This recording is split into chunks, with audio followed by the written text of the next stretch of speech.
పవన్ కళ్యాణ్ ఒక నిబద్ధత గల వ్యక్తి, నిజాయితీగా బతికే మనిషి, నీతిగా బతికే మనిషి. నన్ను ఒకాయన "అరే! హీరో పవన్ కళ్యాణ్ గారు ముఖ్యమంత్రి అయ్యారు కదా! ఒక చిన్న పని చెప్తావా" అన్నాడు. నేను పైనుంచి కింద చూశాను. నిన్ను నన్ను కొడతాడురా నాయనా! మనం కొందరిని దూరం నుంచి చూడాలి. కొందరి దగ్గరికెళ్తానికి ట్రై చేయకూడదు.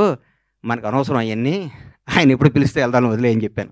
అట్లాంటి పవన్ కళ్యాణ్ గారితో 'గబ్బర్ సింగ్' లాంటి సినిమా తీయటం, దాన్ని రిలీజ్ చేయాలని 1 ఇయర్ బ్యాక్ నేను, నా మిత్రుడు మర్చిపోయాను. ఈ 'గబ్బర్ సింగ్' అనే సినిమాని ఎట్లా రిలీజ్ చేయాలంటే దీన్ని హీరో గారిని నాకంటే ఎక్కువ ప్రేమించేవాడు ఎవరున్నారు? ప్రేమించి ఈ సినిమా రిలీజ్ చేయాలి. ప్రేమించి ఈ సినిమా డైరెక్ట్ చేశాడు హరిశంకర్. ప్రేమించి ఈ సినిమా తీశాను నేను. ప్రేమించి అద్భుతంగా మ్యూజిక్ చేశాడు దేవిశ్రీ ప్రసాద్.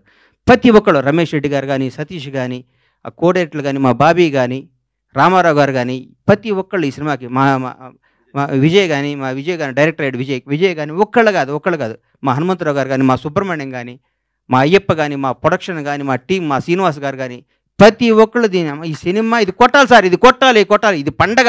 ప్రతిరోజు మా ఇంట్లో ప్రతి షూటింగ్ అంటే పండగ జరిగే షూటింగ్. ఈ షూటింగ్‌లో హీరో గారు గుర్రం మించి పడబోయాడు. ఇక్కడ మన అది ఏ ఊరన్నది గుజరాత్‌లో.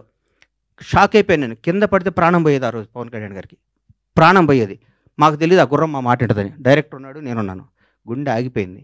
ఆ రోజు పొరపాటున ఎన్ని ప్రమాదాలు తట్టుకున్నామండి ఈ సినిమాలో. ఎన్ని ప్రమాదాలు.